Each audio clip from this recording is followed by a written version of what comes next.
Alhamdulillahilladzi amadda man ahabbahu bi junudil anwar wa alhamahu bi anwa'il ulum wal asrar fasara min jumlatil akhyar. Asyhadu an la ilaha illallah wahdahu la syarika lahul wahidul qahhar wa asyhadu anna sayyidana Muhammadan abduhu wa rasuluhul mukhtar. Allahumma salli wa sallim wa barik ala sayyidina Muhammadin imamil muqarrabin wal abrar wa ala alihi wa ashabihi wa dhurriyyatihi al-adhar, amma ba'du. Yang kita hormati, kita cintai para habaib dan para alim ulama, para muhibbin, hadirin hadirat rahimakumullah. Alhamdulillah, puji dan syukur kehadirat Allah Subhanahu wa ta'ala yang telah membukakan hati kita untuk hadir di majlis yang penuh rahmat dan berkah ini. Salawat dan salam kita haturkan kepada junjungan kita Nabi besar Muhammad sallallahu alaihi wasallam dan kepada seluruh keluarga, para sahabat, zuriat yang dan pengikut beliau sampai hari akhir nanti. Para muhibbin rahimakumullah, al-hikmatur rabi'atu wal khamsun min al-hikamil adhaiyah. Qala al-imam Ahmad ibn Athaillah as-Sakandari rahimahullah nafa'ana bi ulumi. Hikmah yang ke-54 dari hikam. Berkata Imam Ahmad ibn Athaillah as-Sakandari rahimahullah, an-nur jundul qalbi kama anna zulmata jundun nafsi, fa idza arada Allah ayyan surah abdah amaddahu bi junudil anwar wa qata'a anhu madadaz zulami wal aghyar. Yang artinya bermula cahaya, baik itu cahaya yang disebut dengan nur bidayah atau nur wasatiyah atau nur nihaiyah. Cahaya itu adalah pasukannya hati. Cahaya itu adalah pasukan hati, tentara hati. Sebagaimana bahwa kegelapan itu tentaranya nafsu. Kegelapan itu tentaranya nafsu. Maka apabila Allah menghendaki menolong hambanya, maka Allah perkuat hamba itu dengan tentara cahaya itu. Dan Allah putuskan daripadanya bantuan kegelapan.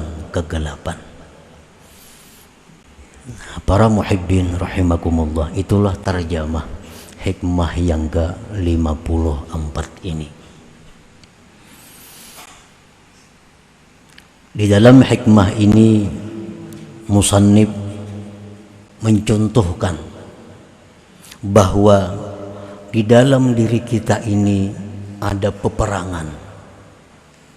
Di dalam diri kita ini ada pertempuran. Pertempuran di mana pasukan putih yang menuju keridhaan Allah selalu berperang dengan pasukan hitam yang membawa kepada kemurkaan Allah. Setiap saat di dalam diri kita ini selalu ada pertempuran itu.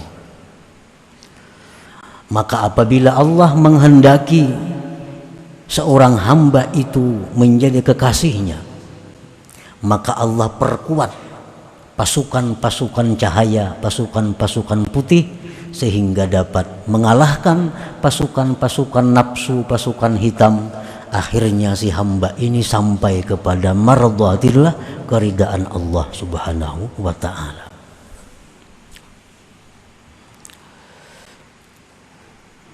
Idza syara'al 'abdu bis-sayr ila mardhatillah aqahu nafsu wa junduha bi anwa'il awaik fawaswasat fi qalbihi taswipat taubah wa usraha kay la yasidal 'abdu ila maqsudihi min naili mardhatillah. Hikmah yang ke-54 ini masih berkaitan dengan hikmah-hikmah sebelumnya yang membicarakan tentang cahaya-cahaya itu. Seorang hamba yang berada di dalam kegelapan, seorang hamba yang berada di dalam ketidakpastian seperti kita, kadang-kadang dimenangkan oleh kebaikan, kadang-kadang kita terjerumus ke dalam dosa, kadang-kadang kita sehari ini banyak dosanya, kadang-kadang macam-macam, karena kada ada ketentuan, kada ada arah yang dituju. Ini keadaan seorang hamba pada umumnya. Nah, pada saat seorang hamba ini tidak ada arah, pada saat kita ini tidak ada arah yang mesti ditempuh kemana, Allah memberikan kita cahaya. Nah, dengan cahaya itu lalu timbul di dalam hati kita satu keinginan untuk menuju satu tujuan, keridaan Allah. Timbul di hati kita dorongan yang kuat untuk menuju jalan yang dicintai Allah. Dalam hikmah sebelumnya, cahaya ini diumpamakan oleh musannif ini dengan tunggangan atau kendaraan, bahwa cahaya itu adalah laksana tunggangan yang menyampaikan seorang hamba kepada keridhaan, kecintaan Allah Subhanahu wa ta'ala. Nah, para muhibbin rahimakumullah, apabila cahaya ini sudah ada diberikan Allah kepada kita, tunggangan ini sudah ada, kendaraan sudah ada di depan kita, makanannya, bekalnya, BBM-nya sudah ada, dan kita sudah mulai berjalan dengan cahaya itu selangkah demi selangkah menuju keridaan Allah. Sembahyang sudah teratur, menuntut ilmu sudah terjadwal, membaca wirid sudah aktif sesuai waktu yang ditentukannya. Nah, ini sudah jalan kendaraan kita ini menuju kepada yang dicintai Allah. Nah, di tengah perjalanan kita itu kita akan dihadang. Nah, kita akan dihadang oleh nafsu dan tentara-tentaranya. Aqahun nafsu wa junduha bi anwa'il awaik, dengan macam-macam rintangan, macam-macam halangan, sehingga kendaraan yang kita tunggangi ini tidak akan bisa mulus sampai kepada keridhaan Allah. Ada halangannya. Nafsu dan pasukannya. Pasukan nafsu ini siapa? Syaitan, pasukan nafsu. Kadang-kadang bisa anak kita sendiri menjadi prajurit nafsu, istri kita sendiri menjadi tentara nafsu yang menghadang kita, orang tua kita, mertua kita, siapapun bisa menjadi pasukannya nafsu ini. Nah, ini yang menghalangi kita untuk menuju terus ke jalan yang diridai Allah itu. Para muhibbin rahimakumullah,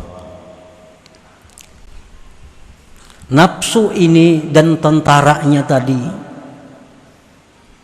menghalangi kepada kita. Pertama-tama yang dihalanginya agar kita ini jangan bertobat. Nah, kaina dulu tobat itu. Dan tobat itu sulit. Tobat itu sulit. Kalau kita menghindari satu dosa itu sulit, lebih sulit lagi tobat dari dosa itu. Jadi mau ada anggapan toh gawi jadi dosa kena nyaman aja tobat, ini logika yang salah. Mujanabatul ma'asi ashalu minat taubah. Menjauhi dosa itu lebih mudah daripada tobat terhadap dosa itu. Jadi jangan menganggap penting, kayaknya nyaman aja tobat. Tobat itu lebih sulit daripada menjauhi dosa saat ini. Nah, para muhibbin rahimakumullah. Jadi halangan pertama yang dihalangi oleh nafsu dan tentaranya ini adalah dengan tobat ini. Kita dahulu banyak kada sembahyang. Sekian tahun, sekian puluh tahun sembahyang kadang-kadang kada. Nah, begitu kita tobat kepada Allah, nah kita diwajibkan mengqadha sembahyang yang kita tinggalkan itu. Coba kita bayangkan betapa sulitnya. 10 tahun kita sudah mulai akil balik, 15 tahun umur kita. Sekarang umur 40 tahun, berarti berapa tahun? 25 tahun tobat.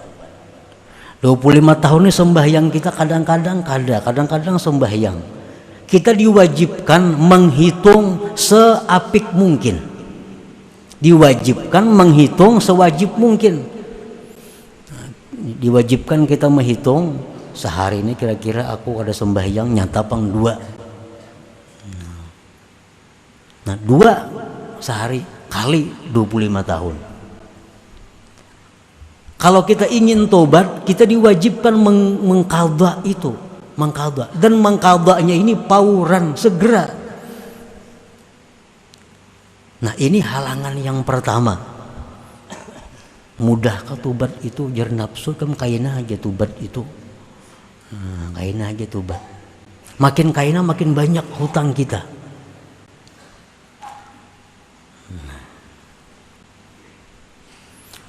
Nah yang kedua, halangan tobat ini adalah tobat daripada menzalim, menganiaya makhluk. Kita pernah menganiaya orang dengan tidak benar, melukai orang, menyakiti orang. Ini menganiaya. Nah kalau kita tobat, kita dituntut untuk meminta halal kepadanya. Minta halal. Nah, ini kada gampang minta halal ini. Dan ini dilakukan oleh Rasulullah Sallallahu Alaihi Wasallam sendiri. Beliau memberikan contoh. Begitu beliau mendekati masa beliau di dalam dunia ini, beliau pernah berpidato di Masjid Nabawi itu. Nah, antara lain maksud pidato beliau itu adalah bahwa sahabat-sahabat yang pernah kusakiti, sahabat-sahabatku yang pernah kupukul, sahabat-sahabat yang pernah kuganggu, sekarang aku, kata Rasulullah, minta ampun, minta halal. Kalau kalian tidak mau memberi halal, memberi ampun kepadaku, silahkan balas sekarang ini di tempat ini. Ini satu contoh pemimpin. Nah, Rasulullah SAW, beliau mengatakan demikian. Nah, hendaknya orang ampeh jadi bupati, kayak itu mestinya. Apalagi nak ampeh jadi presiden, para habis sudah masa presiden. Mesti di televisi pidato.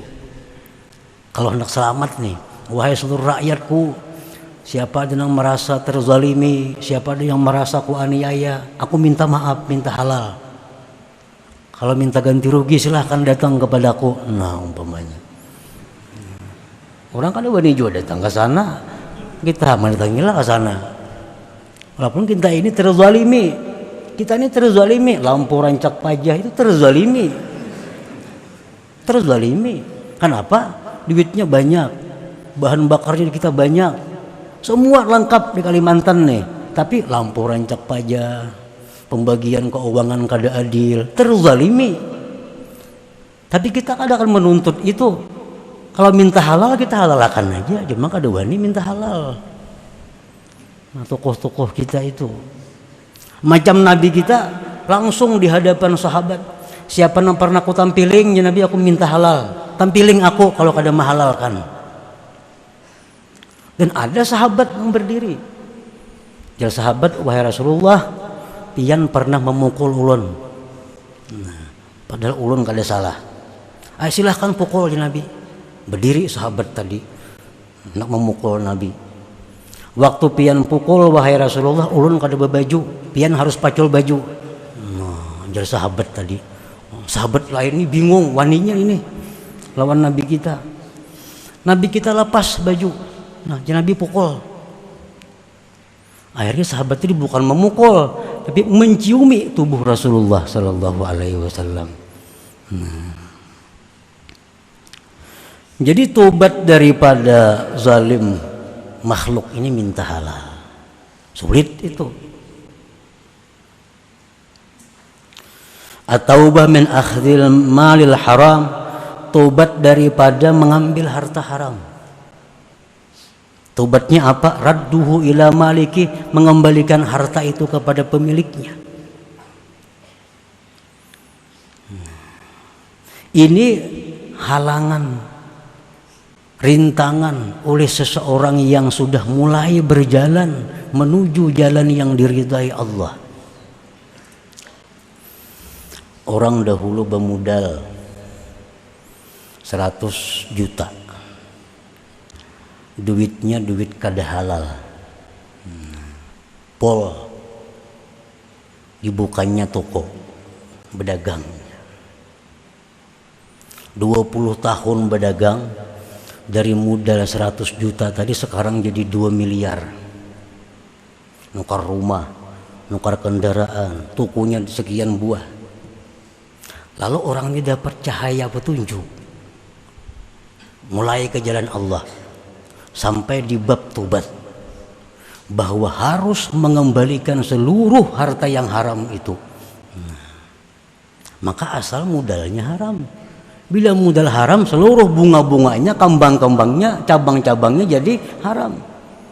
Nah, sangguplah keluar dari harta itu. Rumah ini nukar duit itu juga, kendaraan nukar duit itu juga, toko nang ada duit itu juga. Samuan dari hasil itu. Nah, kalau hendak tobat, dia harus keluar telanjang daripada itu. Kecuali pakaian yang menutup auratnya. Nah, sangguplah ini tobat nih. Ini halangannya, halangan yang dilaluinya. Orang yang bekerja di pekerjaan haram, bekerja di mana misalnya di pabrik minuman keras, atau orang ini bekerja sebagai pekerja di tempat-tempat karaoke, tempat-tempat maksiat, gajinya sekian juta setiap bulan, dia harus melepaskan pekerjaannya itu. Nah, sangguplah ini. Ini halangannya orang menuju ke jalan Allah ini. Fa iza arada Allah ay yansura 'abdahu wa yaj'alahu min ahbabih, apabila Allah menghendaki menolong hamba ini dan menjadikannya kekasihnya, amaddahu, Allah bantu orang ini. Nah, nyaman aja. Kalau Allah menghendaki si fulan ini jadi kekasihnya, Allah bantu caranya dengan mudah, dengan mulus mengatasi semua masalah-masalah yang berkaitan dengan tobat tadi contohnya. Dengan apa Allah memperkuat? Pertama, bil yakin, dengan yakin.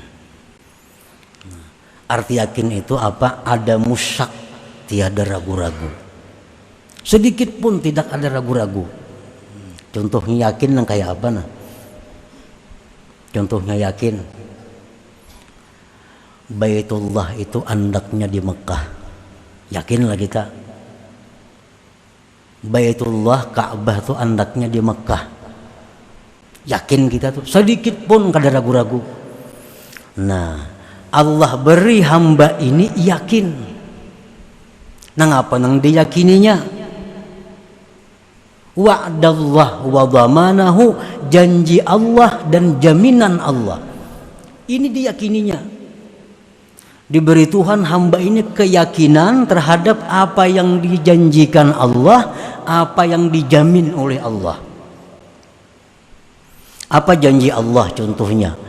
Walladzina jahadu fina lanahdiyannahum subulana. Ujar Tuhan, siapa-siapa yang sungguh-sungguh menjalani jalan kami, pasti akan kami beri petunjuk kepada jalan kami itu.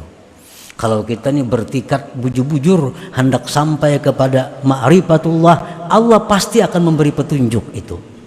Nah, ini firman Allah. Allah beri hamba ini yakin dengan itu. Nah, yakin.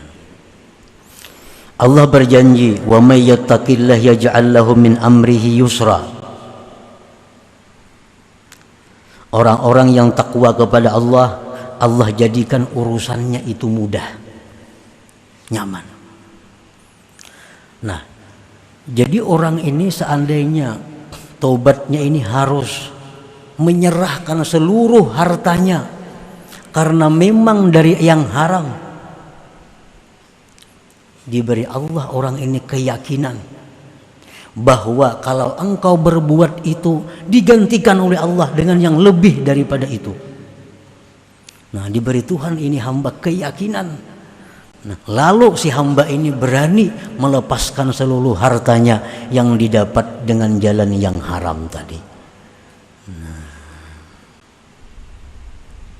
Nah, maka dia lalu bisa meneruskan perjalanannya untuk menuju kepada keridhaan Allah tadi. Allah beri keyakinan. Nah, tapi kalau Allah menghendaki si hamba ini kehinaan, maka hamba ini tidak diberi keyakinan oleh Allah sehingga dia timbul keraguan-raguan. Mun aku balapas pada hartanya, kemana aku lagi begana? Kayak apa aku lagi makan? Kayak apa aku menyekolahkan anakku? Kayak apa aku bayar kredit motor, kredit mobil? Kayak apa aku mengatasi itu?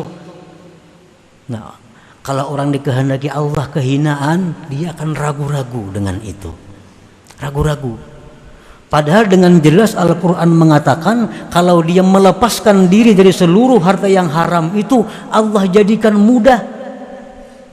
Dan Allah berikan rezeki yang tidak terduga-duga, yang lebih baik daripada harta yang selama ini dipegangnya, dimilikinya. Nah, keyakinan ini yang dikatakan Nabi sesuatu yang sangat mahal, yang hanya diberikan Allah kepada hamba-hamba yang tertentu. Keyakinan itu. Orang begawi ini gaji 10 juta sebulan, tapi ini di gawian ini kada kawa kada berdosa, berdusta. Ini duduknya di jabatan ini, nah maka di jabatan ini kada kawa jujur. Atasannya ini ada nang mahantamnya ini, hendak jujur kayak apa? Kada kawa jujur, mesti beculas tahun bawahan kayaknya. Nah, kalau orang ini diberi Allah cahaya dan dia berperang dalam dirinya, Allah perkuat dengan keyakinan, dia akan keluar dari jabatan itu. Pasti keluar. Allah pun pasti akan memberikan dia kedudukan yang lebih baik, lebih terhormat daripada itu. Tapi kalau Allah lawan hamba ini kada sayang, Allah ingin menghinakan hamba ini, lalu ini ragu-ragu. Aku beambis ini kemana aku begawi? Kemana aku memberi makan anak? Kemana ini? Kemana itu? Nah, sampainya mati keraguan yang kayak itu lagi dalam hatinya. Ini kalau Allah menghendaki kehinaan seorang hamba itu. Nah, para muhibbin rahimakumullah, Allah subhanahu wa ta'ala akan membantu orang ini dengan yakin. Tetapi bantuan Allah ini aglabiyahnya, sunnatullahnya mesti diusahai. Allah tuh memberi kita bantuan, pertolongan, itu kebiasaannya, aglabiyahnya diusahai. Ada proposalnya. Kayak apa caranya untuk mendapatkan yakin itu. Ini kitanya sudah tahu nah, gawianku ini salah. Kalau aku hendak selamat, aku mesti keluar dari gawian pekerjaan ini. Tapi hati ragu-ragu nah, kada wani lagi. Padahal nyata salah tahu, cuma kada wani keluar pada pekerjaan itu. Nah, dicari yakin nih, cari yakin ini. Karena bila yakin itu datang, selamat sudah. Semua yang jahat, yang haram dia lepaskan. Karena dia yakin, dia takwa, dia akan ditolong oleh Allah. Rasulullah SAW bersabda, ujar Nabi kita, ta'allamul yakin. Pelajari yakin itu. Hendak dapat yakin itu, belajar yakin.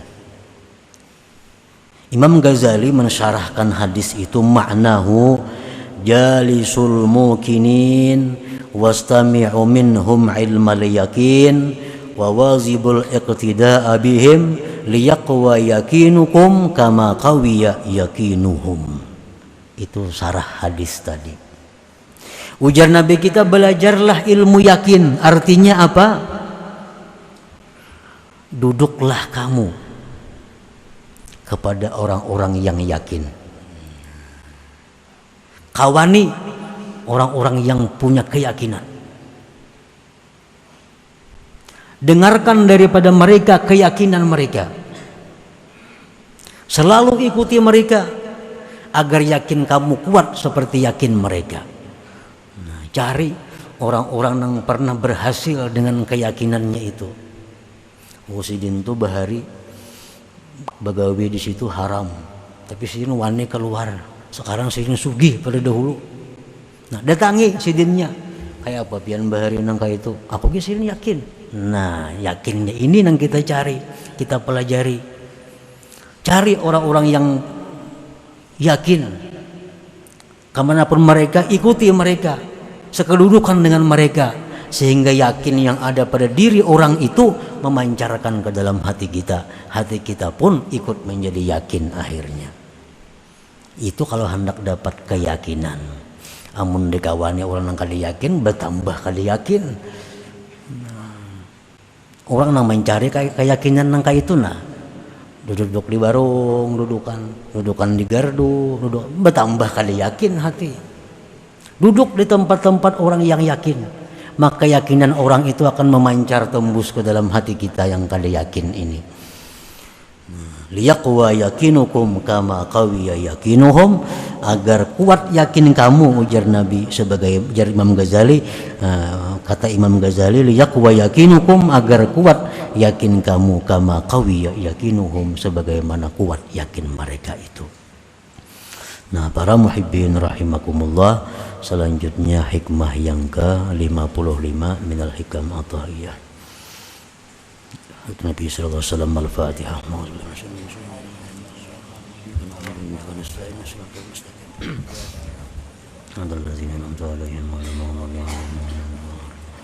Ya Allah biha, ya Allah biha, ya Allah bihusnil khatimah.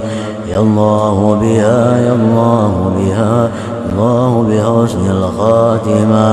Ya Allah biha, ya Allah biha, الله بحسن الخاتم. فيا أيها الراجون منه شفاعة صلوا عليه وسلموا تسليما.